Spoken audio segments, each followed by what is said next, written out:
Salut à tous et bienvenue sur ce nouveau podcast, c'est Tony et comme vous le savez, c'est toujours un grand plaisir pour moi de vous retrouver pour démarrer cette nouvelle semaine ensemble. Pour tous ceux qui ne me connaîtraient pas et qui me découvriraient aujourd'hui avec ce podcast, je suis lotisseur, marchand de biens, investisseur et je vis de mes investissements depuis 2018. Alors vous le savez, au début du podcast, je fais un peu de publicité pour mes propres produits, mais ça évite tous les placements douteux pour des produits financiers que je n'aurais pas essayé et que j'essaierai de vous vendre sans vergogne, mais c'est pas trop le style de la maison. Bon, ça va pas durer longtemps, c'est promis. J'ai écrit un livre qui s'appelle Riche de liberté, dans lequel je vous explique comment vous aussi, vous pouvez réussir à atteindre votre indépendance financière grâce à la division foncière, en faisant des divisions de terrain, des détachements de parcelles, jusqu'à faire des lotissements complets. La promesse de ce livre, c'est d'arriver à dégager chaque année au minimum 50 000 € de marge pour pouvoir en vivre, pour pouvoir dire ciao patron et passer plus de temps sur ce qui vous intéresse vraiment. Ce livre, il est dispo sur notre site www.abinvest.net/boutique ou alors vous allez sur mon Instagram, vous tapez @une vie de liberté et vous allez voir, c'est là où je suis le plus présent, vous allez pouvoir me suivre dans mon quotidien où j'essaye de mettre quand même des stories et de passer un peu de temps, même si vous connaissez ma relation d'amour-haine avec Instagram. C'est quand même un super endroit pour pouvoir se retrouver et échanger ensemble. Et sur ce compte, vous verrez aussi la division foncière en action, puisque dans les stories à la une, j'ai mis des stories travaux. Vous pouvez aussi me rejoindre sur ma chaîne YouTube, où là, je publie des vlogs chaque semaine, tous les mercredis à 18h, où je vous montre aussi mes travaux. Si jamais vous avez envie d'aller plus loin avec moi, j'ai une formation qui s'appelle Division foncière expert, qui est désormais éligible au CPF. Si vous grattez dans le lien de ma bio Instagram ou dans la description de ce podcast, vous verrez que j'ai aussi une formation pour apprendre à gérer ses finances perso, une formation pour apprendre à investir en bourse grâce aux ETF, ou même une autre pour apprendre à faire de la crypto, une formation en partenariat avec mon pote Max. Et maintenant, on a notre, notre boss de fin, notre formation ultime qu'on a fait avec toute la team et surtout mon ami Yann, mon camarade des Gentlemen Investisseurs, mon alter ego, les Gentlemen, mon deuxième podcast qui sort tous les vendredis à 10h.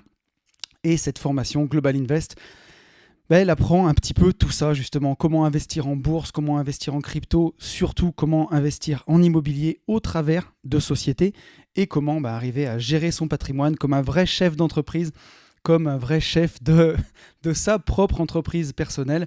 Et devinez quoi, cette formation est maintenant aussi disponible au CPF. Et j'en ai fini avec la pub. Vous avez vu, j'ai pas fait trop long. Et on se retrouve tous les 15 jours dans ce podcast qui s'appelle lui aussi Une vie de liberté et dans lequel on apprend ensemble à être plus libre, que ce soit dans les poches, parce que oui, on parle quand même beaucoup de sous dans ce podcast, puisque dans le monde dans lequel on vit, il faut un peu d'argent si on a envie de profiter de tout ce qu'il a à nous offrir. Mais on parle aussi et surtout de comment être libre dans sa tête, parce que croyez-moi, de là où je viens, je sais que quand on n'est pas libre dans sa tête, c'est quand même vraiment compliqué d'être libre tout court. Je vais commencer ce podcast, comme je le fais tous les 15 jours, en remerciant tous les gens qui m'ont mis un message suite au dernier épisode. Alors un grand merci à Antoine, Oromas, Jérôme, Nimbus, Karim, Cyril, Clément, Marine, Guillaume, Vincent, Xavier, Florian, Victor, Sylvie, Yasmine, Seb, Clément, Mélie, Aurélie, Yann, Nico, Olivier et Claudine. Un grand merci à vous tous. C'est grâce à vous que ce podcast vit aussi, grâce à tous vos messages.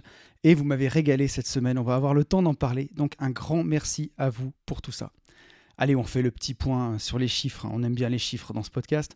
On est 1764 sur YouTube et ça fait vraiment plaisir. C'est très très cool. On est 550 sur SoundCloud et événement, on a passé les 300 notes sur Apple Podcast. 302 notes, 5 étoiles.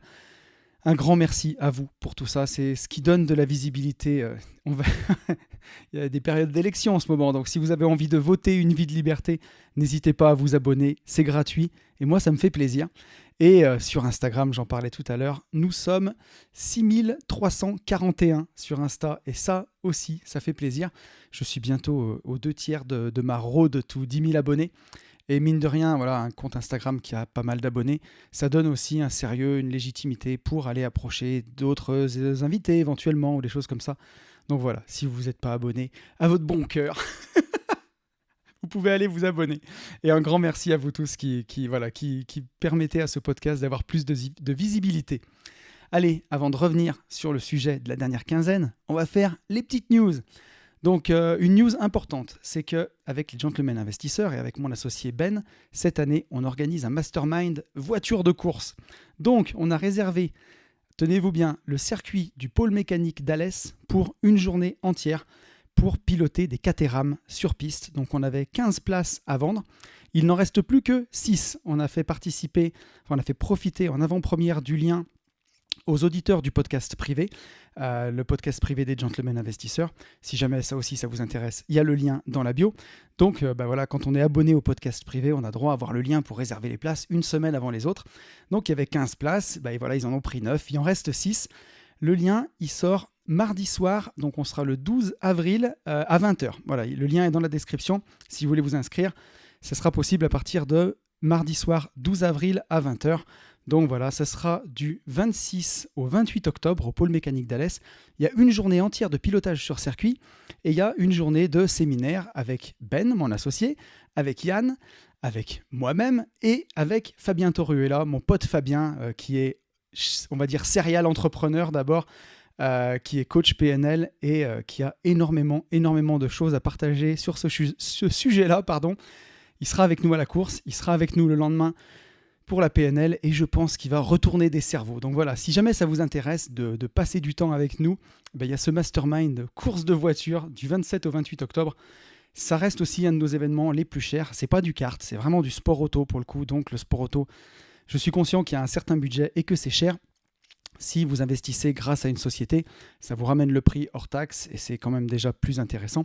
Mais voilà, on sait que c'est un petit peu cher. On sait que c'est pas quelque chose qu'on fait non plus tous les jours, peut-être même souvent une seule fois dans sa vie. Donc voilà, je vous invite vraiment à venir nous rejoindre et à venir avec nous. Je pense que ce sera vraiment, vraiment chouette. Je voulais vous remercier dans ces news pour vos écoutes du podcast de la dernière quinzaine. C'est la folie, quoi. Vous m'avez tout explosé. Ça me fait hyper plaisir. C'est incroyable. Merci 1000 fois à vous pour ces écoutes. Sur YouTube, on est à 1000 vues sur le podcast. Donc, c'est des trucs qui arrivent jamais. Et je pense que si on cumule tout, donc c'était l'épisode sur le stress, sur lequel on va revenir, on est à plus de 7000 écoutes en 15 jours pour cet épisode. Donc, voilà, on est en train de tout exploser. Donc, merci infiniment à vous. Ça me touche à chaque fois énormément et ça fait très, très plaisir. Et vous l'aurez peut-être remarqué, ou pas, mais j'ai un nouveau micro. Donc voilà, je me suis offert un micro que j'avais envie de m'offrir depuis longtemps. C'est les mêmes micros qu'à Skyrock, quasiment. C'est un micro Shure. C'est le genre de micro sur lequel a enregistré Michael Jackson, ses albums. C'est les micros qu'il y a dans toutes les radios. Donc là, c'est un vrai micro de podcasteur. Je suis peut-être pas encore très au point pour le régler, mais vous me direz si vous trouvez que la qualité est meilleure. Si la qualité est moins bonne, là c'est de ma faute pour le coup. Il faudra vraiment que j'apprenne à le régler. Mais c'est le premier podcast que je fais avec ce micro et je vous avoue que j'ai recommencé cette introduction, j'ose même pas dire le nombre de fois, parce que je ne trouvais pas mes repères avec ce nouveau micro. Donc voilà, on verra. J'espère que ça va bien se passer, j'espère que ce sera chouette et que le son sera bon. Mais voilà, en tout cas, j'essaye d'augmenter la qualité de ces podcasts. Vous me direz ce que vous en avez pensé. Je vous propose qu'on revienne ensemble sur le podcast de la dernière quinzaine. Et ce podcast, c'était sur le stress. Et donc, c'est un sujet qui vous a vraiment plu parce que vous m'avez complètement inondé de commentaires. C'était un truc de fou, de messages, de retours.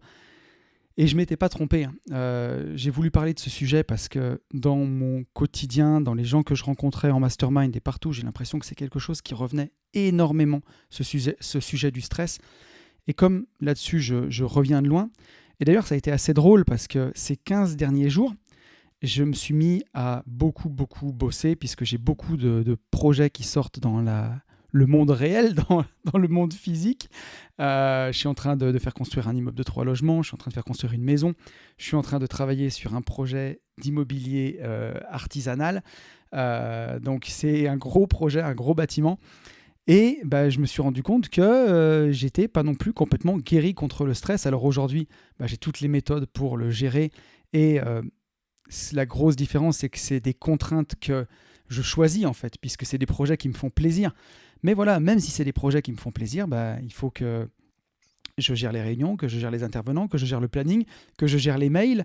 Et j'ai eu une grosse semaine en plus avec tout le reste, donc j'ai pas passé beaucoup de temps sur Instagram pour le coup. Cette fois-ci, j'ai préféré privilégier vraiment le vrai, ce que j'appelle le vrai contenu, c'est-à-dire ce que je suis en train de faire en ce moment, ce podcast, Une vie de liberté, le podcast avec Yann, les vlogs, du vrai contenu qui reste plutôt que du contenu éphémère sur Instagram.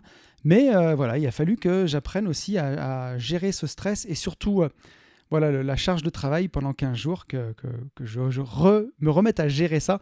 C'est quelque chose que je n'avais pas eu depuis longtemps. Donc voilà, on n'est jamais guéri et c'est marrant que ça tombait à point nommé. Et donc, je vois que pour vous aussi, parfois c'est difficile, le stress. Et j'ai un message de Yasmine qui me dit « Salut Tony, merci pour ce partage d'expérience. Comme d'hab, je me sens vraiment concerné par ta thématique. J'ai un tel syndrome de l'imposteur, une telle tendance à me comparer et un tel niveau d'exigence que je suis stressé en permanence. En ce moment, c'est pire. Je me torture toute seule parce qu'aucun de mes projets ne cartonne pour le moment et je ne dors plus. Je sens mon corps qui se dégrade et je sais que tout ça est complètement idiot et contre-productif. Bref, je dis ça de façon factuelle, pas pour me plaindre. Du coup, j'avoue, des fois, je regarde Netflix pour arrêter de ruminer. Il va falloir que je me mette un énorme coup de pied au cul pour vraiment changer tout ça. Car j'ai bien conscience qu'il n'y a pas d'excuse. On est comme on a son vécu plus ou moins difficile, mais au final, même si la montagne est haute, il n'y a que nous qui pouvons décider de nous mettre en route et de changer. L'important, c'est de le décider vraiment. Aucune excuse n'est valable et on a tous les moyens à notre portée. Si on attend la motivation, on va juste empirer la situation. Conscience, responsabilisation, détermination et discipline sont les bases essentielles au changement. Sans ça, aucun outil ne fera des miracles.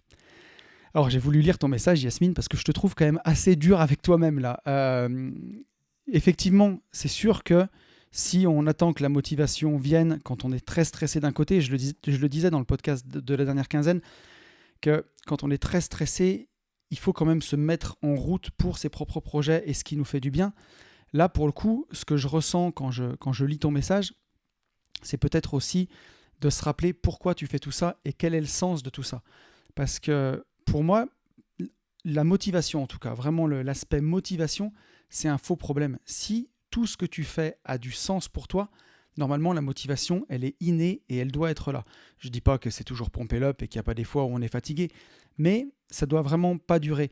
Et si on doit vraiment se mettre des coups de pied au cul tout le temps, c'est peut-être que justement on perd un petit peu le sens et qu'il faut se remettre sur la bonne direction. On est peut-être en train de s'égarer ou aller dans des investissements qu'on avait l'habitude de faire, puis qui finalement n'ont plus trop d'intérêt pour nous et qu'on a envie de faire autre chose. Donc c'est être à l'écoute un peu de ses émotions, de ses sensations, pour voir si on n'est pas en train de se tromper de direction.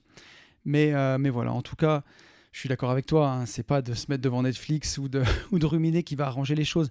Mais je pense qu'il ne faut pas être non plus trop dur avec soi-même, avec le stress. Forcément qu'il faut de la discipline si on veut réussir.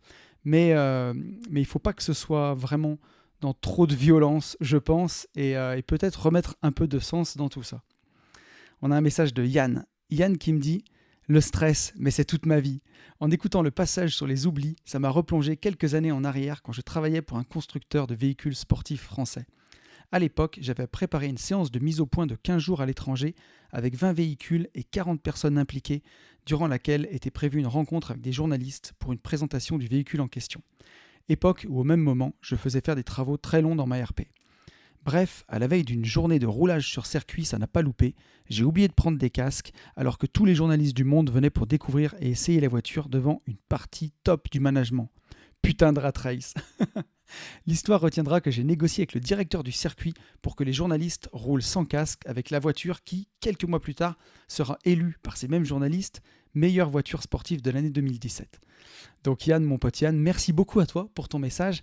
Et effectivement, oui, quand on est trop stressé, je pense que tu voulais rebondir sur la partie du podcast où j'expliquais que j'avais fait un gros oubli sur un chantier et qu'à l'époque, je n'expliquais même pas. Mais voilà, le stress peut nous faire des choses quand on est vraiment trop dedans, qu'on n'a plus de recul, qu'on a trop la tête dans le guidon, peut nous faire ce genre de conneries, quoi, où on se retrouve carrément à oublier des choses ultra importantes. Bon, pour le coup, on peut toujours avoir une autre perception de la situation, parce que peut-être que à rouler sans casque, ils ont eu une expérience qui était vraiment incroyable, peut-être avec plus de ressenti de la voiture, et que du coup, ils l'ont élu meilleure voiture sportive, tu vois. Donc peut-être qu'il y a eu un mal pour un bien. Mais en tout cas, merci beaucoup à toi pour ce message. Mon petit Yann, on a un message de Nico. Nico qui me dit « Salut Tony, merci pour ce podcast riche de sens qui invite encore une fois à une introspection profonde. Pour moi, c'est un des meilleurs podcasts, merci, car il amène à prendre conscience de la perception de son environnement et la perception de soi et de ses capacités. Dans mon entourage, il y a tellement de gens stressés par tout et n'importe quoi qu'ils semblent oublier de vivre, tout simplement. Très souvent, je leur dis « Mais merde, qu'est-ce qui te stresse ? Mais merde, est-ce que ce qui te stresse est si grave que ça ? J'ai remarqué que c'est souvent une sous-estimation de soi qui en est l'origine. Ma mère m'a transmis ce stress chronique, mais j'arrive maintenant à prendre du recul sur la situation et gérer les choses avec calme et sérénité. Je pense que c'est aussi ça la solution, prendre du recul. Tout le monde peut s'en sortir, aucun esprit n'a de barreaux. Ça, c'est du Booba. Un gros like pour toi, Tony, tu es mon mentor de liberté. Ciao. Merci beaucoup à toi, Nico. Un message comme ça fait très très plaisir. Et oui, alors, comment dirais-je, parfois de là où tu parles, ça peut te sembler complètement fou qu'il y ait des gens qui stressent comme ça et qui se mettent la rate au courbouillon pour des trucs aussi bêtes. Et je t'avoue qu'aujourd'hui, c'est des choses qui peuvent m'arriver. Quand j'ai des amis ou des connaissances que je vois stressés pour un truc au boulot, il y a des fois où je vois ça et je me dis mais il ne devrait pas se mettre la race comme ça, c'est pas possible, quoi. Ça devrait être plus fluide. Mais c'est beaucoup plus facile à dire qu'à faire, et surtout quand on n'est plus dans la situation. Parce que justement, quand on a appris à gérer son stress, à mieux l'appréhender, ou alors que justement on y est beaucoup moins soumis que les autres, on l'a vu dans le dernier podcast, il y a une part qui est physiologique, on n'est pas tous fait pareil de ce point de vue-là. Et en plus, quand on en a guéri, je pense qu'on crée aussi des nouveaux chemins neuronaux qui nous aident à appréhender les situations de façon différente, et on ne se rappelle plus justement comment on faisait quand à l'époque c'était la misère. Et c'est d'ailleurs pour ça qu'il m'a fallu vraiment me replonger dans mes souvenirs et dans mes expériences quand j'ai fait le dernier podcast, parce que justement il y avait des choses, je ne m'en rappelais même plus, quoi. Je ne me rappelais même plus comment je faisais à l'époque. Donc voilà pourquoi ça peut faire cette impression-là et de se dire mais pourquoi les gens n'arrivent pas à se démerder, quoi. Et quand on est dedans, c'est beaucoup, beaucoup, beaucoup plus difficile. Donc voilà, prendre du recul avec calme et sérénité, c'est tous les outils qu'on a vus justement pour ça. C'est la solution, c'est prendre du recul. Dans le podcast Que faire quand tout semble perdu, j'avais donné une astuce à l'époque où je disais que j'essayais de prendre du recul sur mon problème, et la phrase que je me répétais le plus, c'était comment je ressentirais cette chose-là, ce problème-là dans 1 an. Et souvent, je me rendais compte qu'1 an après, il serait passé tellement de choses que ce qui me prenait la tête, ce qui me bouffait la vie sur le moment, en fait, c'était rien. Et même juste 1 an après, c'était rien. Et ça, c'est une très très bonne astuce de se dire où est-ce que j'en serai dans 1 an, et est-ce que dans 1 an, ce problème-là, il aura encore du poids sur moi.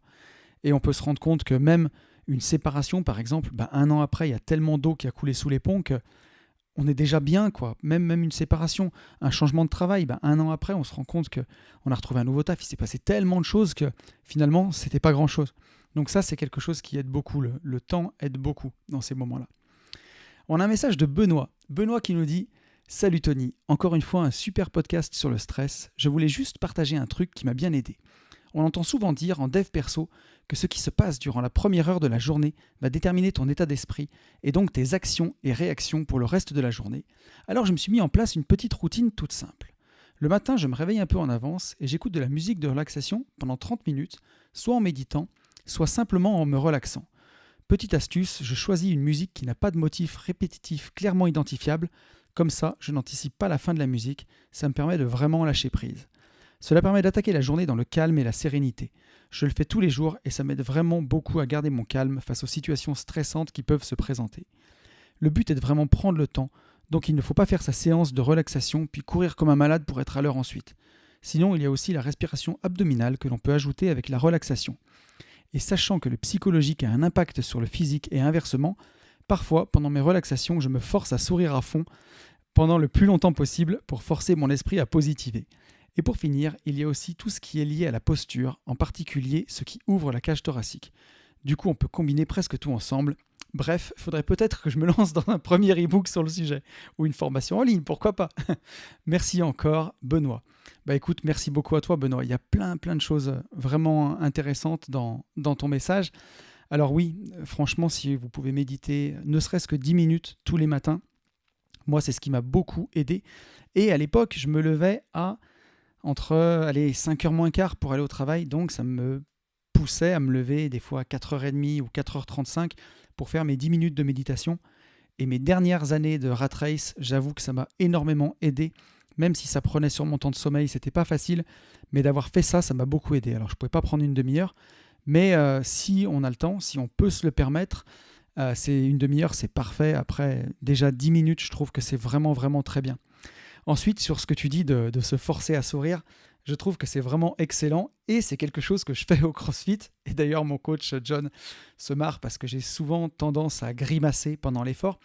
Et dès que je me force à sourire pendant l'effort, tout se passe beaucoup mieux et on envoie à son cerveau un message que finalement tout ne va pas si mal et on retrouve de l'énergie dans son entraînement. Donc c'est vraiment important. Et se forcer à sourire quand ça ne va pas, quand on a les mâchoires crispées, c'est sûr que ça peut aider. Et d'ailleurs, pour les méditations, c'est pas pour rien que les statues du Bouddha, elles sont représentées avec un petit sourire, un demi-sourire. J'avais lu un livre de Thich Nhat Hanh, donc c'est un... Je dis pas de bêtises là. Je vais pas dire sa nationalité parce que je suis pas sûr. Je crois qu'il est tibétain, mais je suis pas sûr.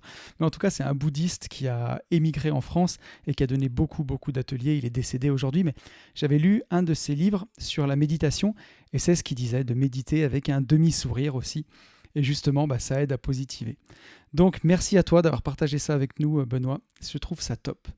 Et un peu plus terre à terre, mais on a un dernier message de Victor qui m'a quand même fait rigoler, qui a rebondi sur un peu la fin de ce podcast où je parlais du fuck you money et qui me dit « Petite histoire sur le fuck you money.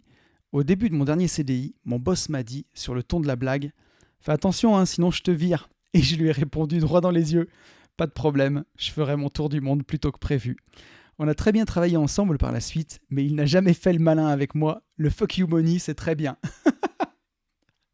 Et ça, oui, ça forcément, Victor, que je suis d'accord avec toi là-dessus. On n'en parle pas beaucoup parce que, surtout en France où on ne parle pas beaucoup d'argent, c'est pas très politiquement correct. Mais aujourd'hui, on est beaucoup moins stressé quand plus personne ne peut nous tenir, allez, je vais dire le gros mot, mais peut plus nous tenir par les couilles, quoi. Voilà, plus personne ne peut nous tenir.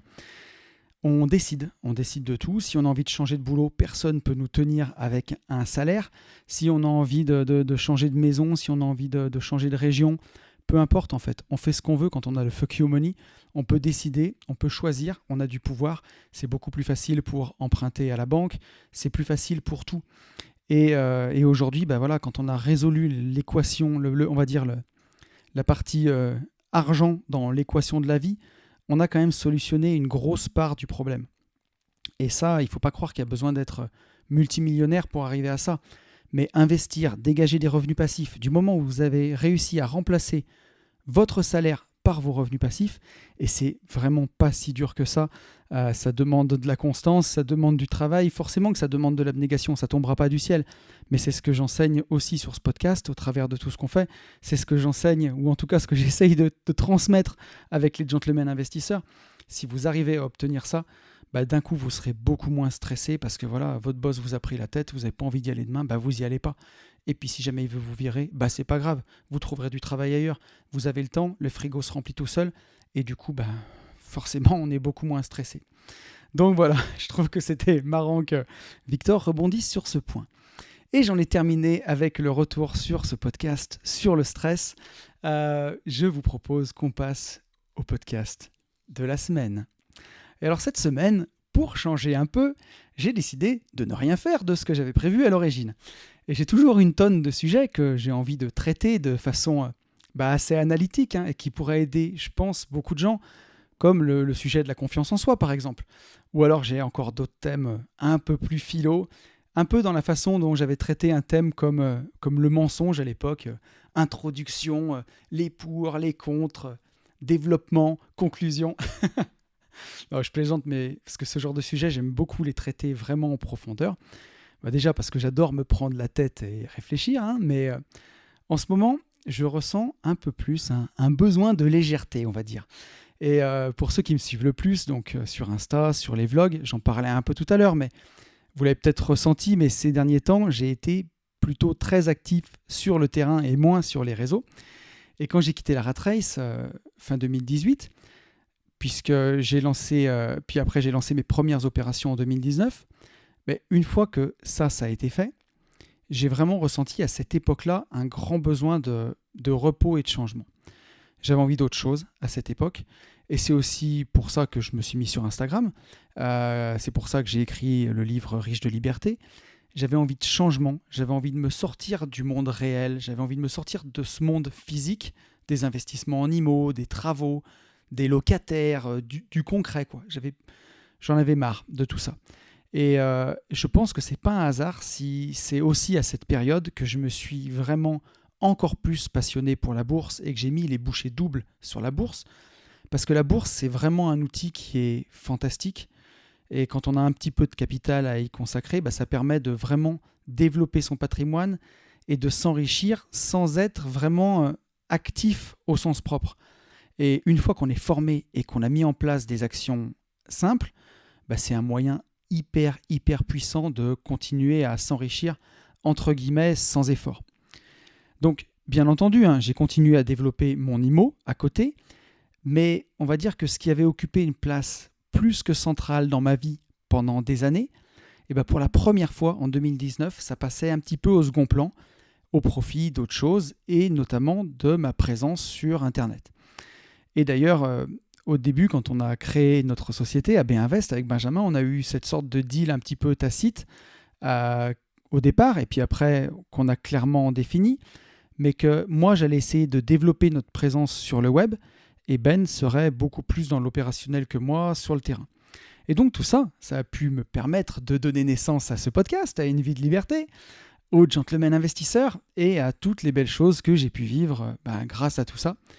Et je me permets de faire une parenthèse en disant qu'il m'a fallu aussi du temps pour développer tout ça, et qu'après un peu plus de 2 années à travailler là-dessus, à faire plus de 210 podcasts, je crois, en tout, et plus de 60 vidéos, donc ça fait en tout, on n'est pas loin des 300 contenus, si je compte vraiment tout, je vais aussi beaucoup plus vite dans ce que je fais. Et ce qui me prenait peut-être 4 heures avant, maintenant ça me prend 1 heure. Du coup, je peux aussi produire plus de contenu en moins de temps. Je suis beaucoup plus organisé, je maîtrise déjà bien mieux les logiciels, le matériel. Alors vous me direz avec ce nouveau micro si je le maîtrise autant que ça. Mais ce que je veux dire, c'est que je vais beaucoup plus vite qu'avant. Et donc par conséquent, et c'est là où je voulais en venir, depuis tout ce que je vous dis depuis tout à l'heure, j'ai un peu plus de temps. Et comme je le disais tout à l'heure, j'ai choisi de mettre à profit ce temps pour boucler la boucle et le repasser sur le terrain, chercher des opérations immobilières. Et j'ai retrouvé un grand plaisir à visiter beaucoup plus régulièrement, à faire des offres, à faire des tableaux Excel pendant des heures avec mon associé, avec mon Ben, pour affiner des rentas. Et bref, voilà, je m'éclate de nouveau sur le terrain. Ça y est, c'est revenu, vraiment. Et je pense que tout ce temps passé sur le concret, ça me donne aussi l'envie, à côté, d'être un peu plus léger dans toute la partie Internet et de m'amuser aussi, quoi. Et d'ailleurs, d'être un peu plus léger partout dans la vie, quoi. Et donc peut-être que vous l'avez ressenti dans les vlogs, mais je fais de plus en plus les choses au feeling. Donc en tout cas, vraiment sur la partie vidéo. Mais tout de même, les podcasts n'y font pas exception. Et cette semaine, j'ai pas envie de vous parler d'un sujet en profondeur, mais j'ai plutôt envie de vous faire part d'un ressenti et d'une réflexion que je me suis faite ces derniers jours. Donc voilà, j'ai reparlé ces derniers temps du bonheur que j'éprouve chaque jour d'avoir réparé ma machine à rêver. Là, si vous êtes fidèle du podcast, vous avez beaucoup entendu parler de ça, je vous en ai beaucoup parlé sur ce podcast, et je vais continuer à le faire tellement c'est essentiel. Et c'est essentiel parce que c'est vraiment avec cette énergie que je suis reparti en visite cette année et que le bilan de ce premier trimestre de 2022, il se solde par la signature de 2 projets géniaux et incroyables qui vont arriver dans les prochains mois et qui, pour moi en tout cas, sont un kiff total pour ces 2 projets. Et voilà, et quand je dis que j'ai réparé ma machine à rêver et qu'on est allé chercher ces projets avec le rêve en tête, c'est vraiment ça. Et pour vous dire, quand on a établi les objectifs de 2022, pendant notre première réunion de rentrée avec Ben, donc réunion de rentrée, c'est dans ma cuisine, mais c'est vraiment ce qu'on s'est dit. Qu'est-ce qu'on fait cette année comme investissement qui nous fait kiffer à mort ? Dans quoi est-ce qu'on a vraiment envie d'investir notre temps cette année ? Et donc c'est avec ça en tête qu'on est parti au charbon. Et 2 mois après, on avait trouvé nos 2 premiers projets. Alors malheureusement, je ne peux pas trop en parler pour l'instant parce que déjà, j'aime pas parler quand les choses ne sont pas encore sorties de terre. Mais il y a un des deux projets qui sera nos bureaux. Et donc, ça va allier une opération de marchand de biens et du locatif et nos bureaux. Et quel bureau! Ça va être vraiment incroyable et ça sera super enrichissant de tout vous partager, notamment le montage de cette opération parce que c'est vraiment, vraiment cool. Mais voilà, j'en parlerai en son temps. Et en plus, je veux pas trop en raconter encore une fois, mais voilà, enfin, on va réaliser un rêve d'enfant avec ces bureaux et ça arrivera bien assez vite. Et le second, c'est un super projet locatif, quelque chose qui va être génial et qui n'existe presque pas ou pas beaucoup, en tout cas pas sous la forme où on va le faire. Donc c'est quelque chose qui va être super super cool, mais promis, je vous raconterai tout ça en temps voulu. Mais donc voilà, pour en revenir au thème de l'épisode de cette semaine, plus je suis actif sur le terrain et plus je suis dans les chiffres, même si c'est du kiff, tout ça, eh ben, plus je suis dans le concret et plus j'ai envie de vous parler du rêve. Parce que c'est tellement important et c'est la base de tout. S'il n'y a pas de rêve, il n'y a pas de projet et il n'y a rien derrière. Et pourtant, sur le net, ou même dans la vraie vie, je vois de plus en plus de gens qui n'y croient pas, qui ne rêvent plus et qui ne croient plus en rien. Et ce sont d'ailleurs le plus souvent ces mêmes gens qui traitent les formateurs du web de vendeurs de rêves. Alors on va prendre le temps de faire une pause. D'abord parce qu'on a le temps, c'est mon podcast, et que j'ai envie de prendre le temps de bien vous expliquer ces choses-là et mon point de vue, parce que j'en ai déjà vu qui commence à transpirer là. Donc le problème avec les formateurs du web, pour le formuler clairement, c'est qu'on leur reproche de vivre de leurs revenus de formation plus que de leurs investissements immobiliers par exemple. Alors je vais enfoncer des portes ouvertes, mais pour la plupart d'entre eux, en tout cas pour ceux qui vendent effectivement des formations, qui font du chiffre d'affaires avec ça, c'est la vérité. Voilà. Vendre des infoproduits, c'est très rentable. Tu enregistres la formation une fois et tu la vends 10 fois, 100 fois, 1000 fois. C'est vraiment un très bon business. Et même si moi aussi je propose des formations, j'avoue que moi je ne me mets pas dans le lot de ces gens-là, en tout cas de la catégorie que je viens de citer, pour plusieurs raisons. Déjà parce que j'ai 40 ans, je n'ai pas 25 ans et que ça fait plus de 15 ans que je travaille, que j'ai été chef d'entreprise dans un milieu ultra chronophage avec des marges très faibles et que je sais ce que c'est d'en chier et d'investir dans l'IMO en partant de pas grand-chose. Aussi parce que j'ai mis 12 ans moi, à atteindre mon indépendance financière et que je ne le cache pas. J'ai pas fait rentier en 6 mois et c'est pas ce que je vends aux gens d'ailleurs. Et aussi accessoirement parce que j'étais déjà millionnaire et rentier avant d'allumer un micro de podcast pour la première fois. Et j'étais pas rentier à 1 800 € par mois. C'est dit. Alors, on va pas se voiler la face. Effectivement, beaucoup de ces gens sont nuls. Et c'est clair que c'est pas très sérieux de vendre une formation sur comment investir dans l'immobilier quand on a acheté 3 appartes l'année d'avant. Mais il y a aussi de très bons formateurs, de très bons acteurs de ce milieu sur Internet qui, même s'ils ont eu une grande réussite dans l'entrepreneuriat avec la vente de formation, c'est des excellents investisseurs, ils ont une grande connaissance et ils donnent des très bons conseils. Le premier qui me vient à l'esprit, allez, on va faire du name dropping, n'ayons pas peur des mots, mais pour moi c'est Yann Darwin par exemple. Donc bien sûr que sa réussite entrepreneuriale, elle l'a poussé à des sommets, tout en haut de la tour Burj Khalifa à Dubaï. Mais à l'origine, c'est un super investisseur immobilier. Et c'est aussi un serial entrepreneur. C'est quelqu'un qui a vraiment l'indépendance dans les veines. Et pour moi, c'est quelqu'un d'ultra inspirant. Donc voilà. Ce que je voulais dire avec ça, c'est que tout le monde n'est pas à mettre dans le même panier. Et c'est sûr qu'il y a beaucoup de menteurs. Mais voilà, il faut aussi faire preuve d'un peu de bon sens, encore une fois. Et il faut utiliser ce qu'on a entre les deux oreilles et ne jamais faire l'économie d'une réflexion. Et pour ceux qui croient sincèrement qu'on peut acheter des Lamborghini avec le cash flow d'un investissement dans un immeuble de rapport loué en location longue durée au bout de 2 ans d'exploitation, je suis désolé, mais voilà, sincèrement, je peux rien pour vous, quoi. Quand il y a des gens qui vous vendent ça sur Internet, des publicités en pré-roll sur YouTube, alors maintenant, j'ai YouTube Premium et j'ai l'astuce pour avoir YouTube Premium à 1 €. Si vous voulez la connaître, il faut écouter les podcasts des Gentlemen Investisseurs. Mais donc, j'ai plus les publicités, moi, sur Internet, sur YouTube. Mais voilà, le gars qui vous fait la publicité et qui roule en Ferrari et qui vous dit que vous pouvez l'avoir en investissant dans un immeuble à la campagne, un seul immeuble avec le cash flow et d'avoir 1800 € de cash flow et acheter ça, bon, si vous y croyez, faut arrêter d'y croire, quoi.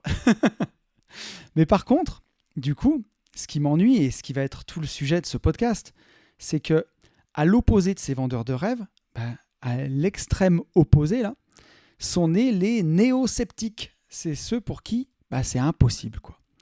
Allez, on va les appeler les vendeurs de réalité. Donc, c'est ceux qu'on voit partout sur le net ou dans la vraie vie et qui vous expliquent que c'est impossible de vivre de ces investissements et que ceux qui vous disent le contraire sont des menteurs. Donc, ces gens-là, on peut les voir sur Facebook, on peut les voir sur des forums Internet. Et là, je ne parle même pas des formateurs en ligne, hein. Je vous parle réellement de vivre de ces investissements en immobilier. Il y a un amalgame du coup qui est fait. Et donc, eux ont décrété que c'était impossible et que tous ceux qui vous disent le contraire sont des menteurs. C'est binaire, quoi. C'est comme s'il y avait des gens qui vous vendent du rêve d'un côté et de l'autre côté, des gens réalistes qui vous ramènent sur Terre et qui vous expliquent que c'est impossible de vivre de l'immobilier, c'est impossible de vivre de ces investissements. Et moi, je vous assure, pour avoir eu pendant des années des clients marchands de biens à Lyon, puisque j'ai travaillé pendant 12 ans dans les travaux publics, c'est parfaitement possible d'acheter des Porsche et des Lamborghini avec l'immobilier. Et même pas forcément en étant un gros promoteur, hein. Moi, mes premiers mentors, bien avant de découvrir le monde de l'indépendance financière sur Internet, bien avant Internet, bien avant tout ça, puisque j'ai commencé en 2007 les travaux publics, mes premiers mentors, c'était mes clients. Et quand j'avais mon entreprise de travaux publics à Lyon, je travaillais exclusivement pour une clientèle privée qui était des lotisseurs et des marchands de biens et pas des gros promoteurs avec des gros bureaux. Non, des petits lotisseurs, des petits marchands de biens. Et à l'époque, je viabilisais leurs parcelles de lotissement ou de division foncière avec mon entreprise de travaux publics. Et donc c'est là, moi, qu'elle est née, mon envie de faire ce métier. Et je l'ai répété des dizaines de fois dans ce podcast, mais j'étais fasciné. Moi, je me levais à 5 heures pour aller au bureau et mes clients, ils emmenaient leurs enfants à l'école et ils arrivaient directement à 9 heures à la réunion de chantier, pépouze, voilà. Moi, j'avais 35 salaires à sortir à la fin du mois et eux, ils étaient seuls. Ils avaient juste leur train de vie à assumer. Moi, je roulais à l'époque, à cette époque-là, en Peugeot 308 d'occasion et eux, ils avaient Range Rover dernier modèle. Alors, j'avoue, je caricature à peine. Et maintenant que je suis passé de l'autre côté, je sais qu'il y a aussi des soucis, mais pour avoir connu les deux, c'est sans commune mesure. Et je préfère les emmerdes des marchands de biens aux emmerdes des entrepreneurs de travaux publics. Je vous le dis et je le signe. Mais pour en revenir à mon propos, à cette époque, j'ai vu des marchands de biens en solo partir de rien à Lyon, puisque je suis resté 12 ans, je les ai vus démarrer, j'ai fait leur premier chantier, et je les ai vus devenir multimillionnaires sous mes yeux, vivre des vies libres, des vies incroyables.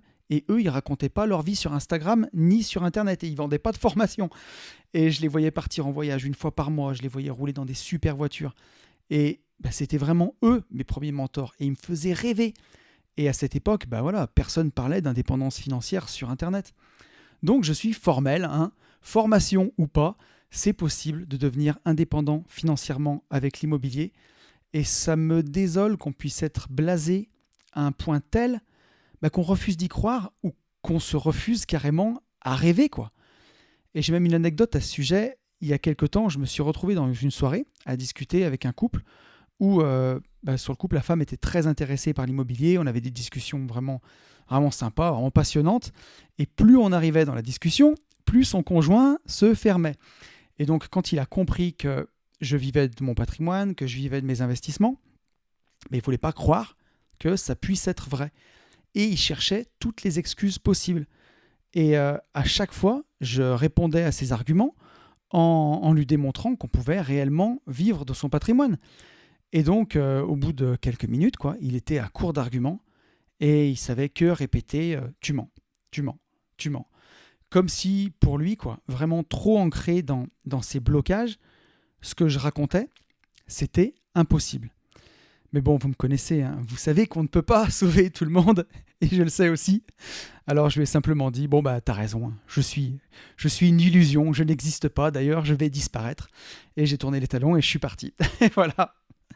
Mais bon, c'est dire un peu l'état d'esprit que peuvent avoir certaines personnes quand elles ne rêvent plus du tout, quoi.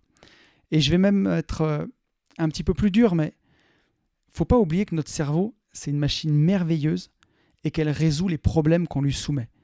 Si vous vous demandez comment augmenter mon salaire de 50 euros, croyez-moi, tôt ou tard, vous allez obtenir une augmentation de 50 euros. Maintenant, si vous demandez à votre cerveau comment est-ce que je peux faire pour doubler mon salaire, croyez-moi, 1 an ou 2 après, vous aurez doublé votre salaire. C'est mathématique. Votre cerveau résout les problèmes que vous lui soumettez.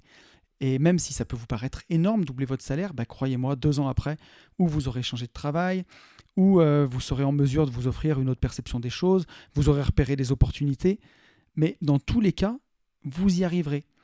Alors pour moi, justement, arrêtez de rêver, viser des résultats réalistes, c'est se condamner à atteindre des résultats réalistes. Et donc voilà ce que je pense. Arrêter de rêver, c'est se condamner à la médiocrité. Voilà, c'est dit. Donc encore une fois, je me sens légitime dans ce que je dis, même si ça peut paraître choquant. Je me sens légitime parce que, encore une fois, je ne suis pas le coach mindset qui te dit tout simplement « Crois en toi, tu as la force en toi, tu peux le faire, bla bla bla ». Non, moi c'est tonton mindset. Et donc, je me sens légitime parce que je donne à côté de ça des vraies techniques pour être indépendant financièrement.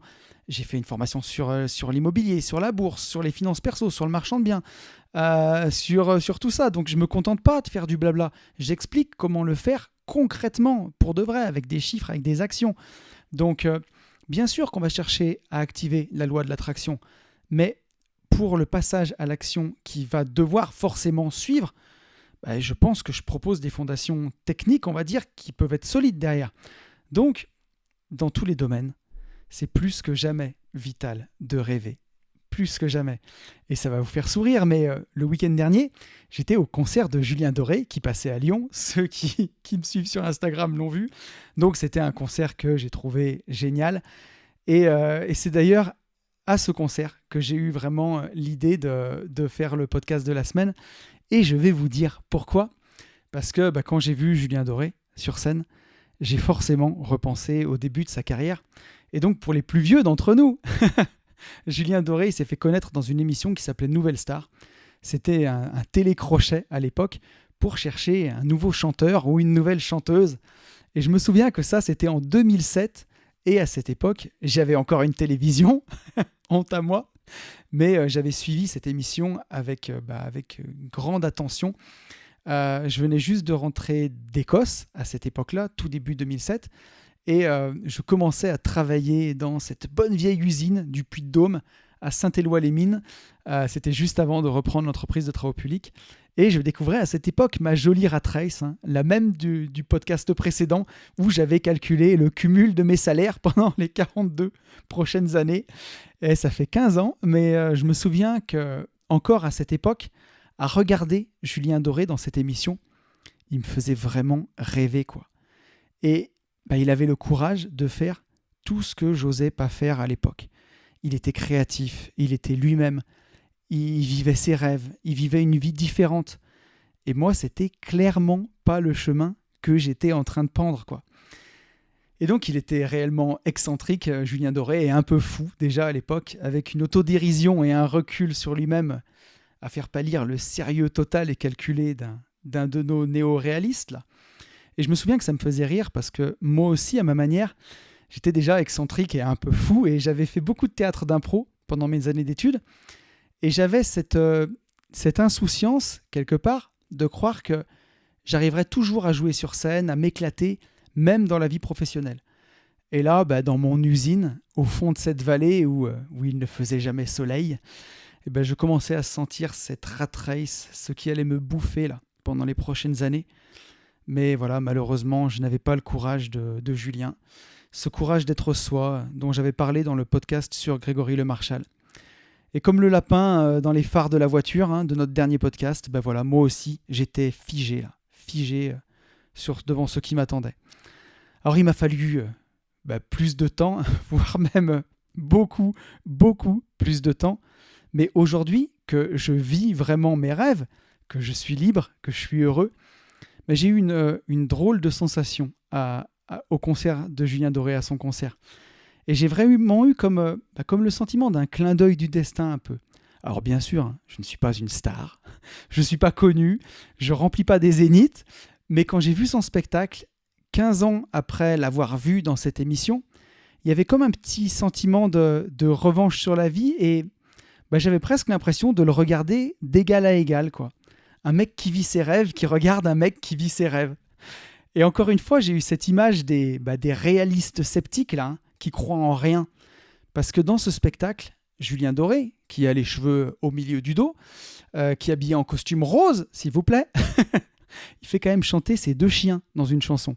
Et donc, je vous passe la chorégraphie et tout le reste. Mais sur le papier, quoi. À quelle heure ça marche, un truc pareil? Un mec qui est en costume rose qui fait chanter ses yinches, là. Et là, il avait acquis tout le public, 10 000 personnes à sa cause, dont moi, hein, qui chantais comme les autres à tue-tête. Et ça, c'est possible uniquement parce qu'il a cru à ses rêves, sans filtre, et qu'il a présenté au public ce qu'il avait dans la tête, sans se soucier de ce que les autres vont en penser, de si c'est réaliste ou pas de le faire de cette façon. Qu'il n'a pas écouté un néo-sceptique qui serait passé par là pour lui dire que faire chanter ces 2 clébards, c'était pas la meilleure idée du monde, quoi. Alors bien sûr, il y a beaucoup de gens qui n'aiment pas la musique de Julien Doré ou son personnage et on ne peut pas plaire à tout le monde. Et d'ailleurs, c'est très très bien comme ça. Mais plus que Julien Doré, c'est l'idée que je veux qu'on retienne, quoi. Qu'on aime ou qu'on déteste, on ne peut pas nier que c'est quelqu'un qui vit librement et selon ses envies. Et d'ailleurs, c'est drôle et c'est peut-être aussi pour ça que je me suis senti réellement touché par ce spectacle parce que les mots qui sont revenus le plus pendant tout son concert, il y a 3 mots, il y a le mot amour, le mot voyage et le mot liberté. Et c'est vraiment les mots qui ont rythmé ces 3 dernières années de ma vie. Et on se fait souvent la réflexion avec Yann, mais la dose d'amour qu'on reçoit avec nos podcasts, ou dans nos événements, ou dans nos coachings, elle est vraiment incroyable. Et Julien Doré, il a même eu des mots à un moment où il expliquait à quel point il était touché par les retours de son public pendant le concert, et on voyait qu'il lui manquait les mots pour le dire, et il a dit « c'est vraiment dur à expliquer, il faut le vivre ». Et c'est ce qui m'amène gentiment à la conclusion de cet épisode, que l'on va illustrer par une phase de Booba. Vous avez vu, on passe de Julien Doré à Booba. Une phase de Booba où Booba disait dans la chanson... je ne sais même plus dans quelle chanson c'est d'ailleurs. Mais une phase de Booba où il disait « Tu préfères le raconter, moi je préfère le vivre ». Et c'est là tout mon propos avec ce podcast, avec une vie de liberté. La vie, elle est faite pour être vécue. Les rêves, ils sont faits pour être réalisés. Mais ils servent de boussole. C'est notre étoile du berger dans la nuit pour nous guider vers la bonne direction. Et quand les rabat-joie, ils t'expliquent que vivre une vie différente, c'est impossible, que vivre de ses investissements, c'est impossible, et ils passent du temps pour te convaincre du contraire, là, avec une grande ferveur. Et quand je les vois commenter sur Facebook, ou que je les vois argumenter pendant une soirée ou un repas, mais c'est vraiment ce que je me dis, quoi. Tu préfères le raconter, moi je préfère le vivre. Et dans un autre registre, il y a la Funky Family qui chantait à l'époque « Cherche vraiment pas à comprendre, il faut que tu vois ça, que tu le vives ». Et encore une fois, il y a des choses qui ne s'expliquent pas, mais il faut les vivre pour les comprendre. Et voilà aussi pourquoi je suis aussi négatif avec la télévision. Il y a des études qui ont été faites qui montrent que quand on regarde beaucoup trop de séries, le cerveau il finit par ne plus faire la différence entre la vie sociale qu'on partage avec les personnages de la série et notre vraie vie sociale. Et le cerveau, il a l'impression qu'on a une vie sociale riche et épanouie, alors qu'en gros, on n'a pas bougé du canapé, quoi. Et notre cerveau, il croit vraiment qu'on vit les choses, mais c'est une illusion. Alors bien sûr, les séries, elles ont toujours existé, mais c'est le mode de consommation qui a évolué. Et aujourd'hui, il y a tellement de contenu qu'on peut binge-watcher, on peut faire du binge-watching d'épisodes de séries Netflix pendant des heures et des heures. Et tout ça, ça ne nous pousse pas à créer des vraies connexions sociales dans la vraie vie. Et pour être honnête, mais j'ai jamais autant connecté avec les gens que depuis que j'ai plus du tout le temps, en tout cas je n'accorde plus du tout de temps à regarder la télévision. Et même dans une autre mesure, je vais aller plus loin, mais je sais qu'on peut se jeter à corps perdu et par dépit dans un jeu vidéo comme GTA ou Forza, un jeu de voiture, et se dire « j'aurai jamais toutes ces belles voitures dans la vraie vie parce que c'est impossible, Mais au moins dans GTA, j'ai une super belle maison et j'ai un garage ultra rempli. Donc sans parler de partir dans le matérialisme total et d'avoir un garage rempli de belles bagnoles dans la vraie vie, mais même si c'est réaliser son rêve en version miniature et avoir une seule jolie voiture, si c'est notre passion, eh ben toutes ces choses-là, de passer du temps sur ces jeux vidéo, trop, je ne parle pas d'y jouer un peu, mais de passer trop de temps, ça ne pousse pas du tout à aller chercher ça dans la vraie vie et à vraiment vivre les choses, quoi. Donc bien entendu, tout ce temps passé devant les écrans, en plus, ça nous éloigne encore plus d'une simple promenade dans la nature, qui est pourtant, on l'a vu au début de ce podcast, mais tellement salutaire et reposante et qui recharge les batteries et qui permet juste tout simplement ça, vivre le moment, vivre en fait. Et donc pour en revenir aux propos, je pense que la vie, elle est faite pour être vécue, pas fantasmée. Et les rêves, ils sont faits pour se réaliser, pour nous servir de guide, de sens dans nos actions. Et les rêves, ils ne sont pas faits pour être bridés à la base. Un rêve, justement, c'est fait pour rêver, il faut rêver grand. Alors pourquoi certaines personnes ont tellement envie de nous convaincre du contraire ? Pourquoi ils ont envie de nous convaincre que les rêves sont hors de portée et sont impossibles à atteindre ? Pourquoi certaines personnes, elles ont absolument ce besoin vital de nous faire redescendre sur Terre ? Alors je pourrais vous donner de multiples raisons, et on pourrait réfléchir ensemble sur ce point. Pendant tout un épisode du podcast, on évoquerait sûrement la théorie du panier de crabes, où dès qu'un des crabes sort un peu de la masse, il y a un autre qui va s'empresser de le ramener tout au fond. On pourrait parler aussi et sûrement de l'extrême violence qu'on peut ressentir quand on est en face de quelqu'un qui rêve très fort et qui réalise ses rêves, alors qu'on n'a pas le courage, ou peut-être plus simplement qu'on ne connaît même pas le chemin pour vivre ses rêves à soi. Mais pour une fois, et c'est rare dans ce podcast, j'ai même pas envie de chercher à comprendre. Chercher à comprendre comment fonctionnent ces gens. Et c'est pas le message que je veux faire passer aujourd'hui. J'ai juste envie de vous dire de fuir le plus loin possible de ce genre de personnes. De fuir dès que quelqu'un essaye de vous ramener sur Terre et de vous dire que vous rêvez trop fort. Si ton entourage te plombe et te tire vers le bas, change d'entourage. Et si jamais d'aventure vous ne pouvez pas fuir, vous adressez à cette personne juste un petit sourire, comme moi, et vous lui tournez les talons parce que vous devez protéger votre rêve à tout prix.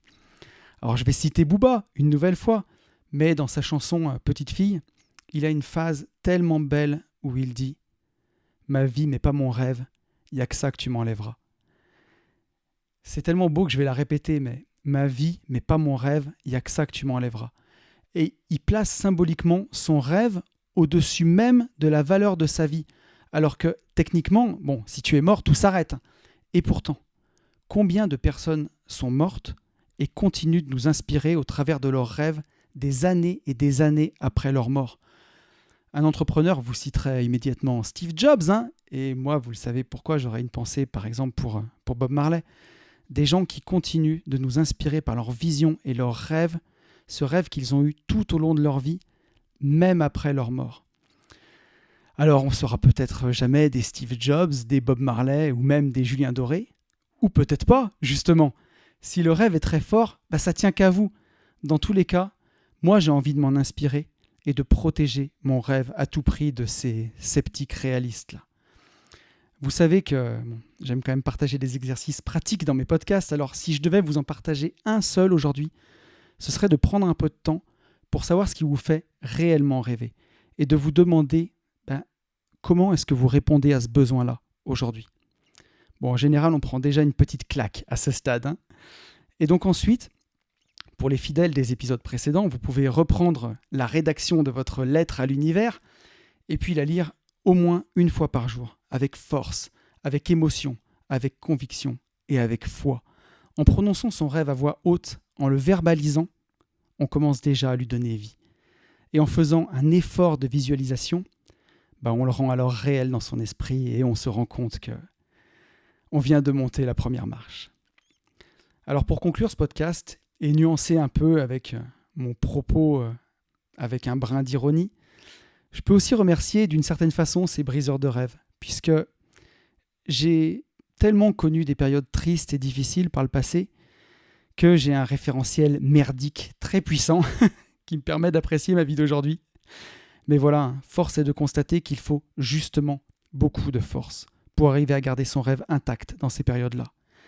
Et quand ton sourire, quand ta petite folie te quitte, c'est le pire qui peut t'arriver. Tu dois la préserver, coûte que coûte. Et tu dois trouver en toi la force d'agir. Parce que si notre époque entière, elle te pousse à la compétition, ne te trompe pas de combat. Du moment où tu commences à investir, tu as déjà gagné. Du moment où tu commences à faire le premier pas sur ton chemin, tu as déjà gagné. Du moment où tu commences à vivre tes rêves, alors tu as déjà gagné. Ne cherche pas plus loin. Je te souhaite le meilleur, et tu le sais, je te souhaite, par-dessus tout, de vivre libre.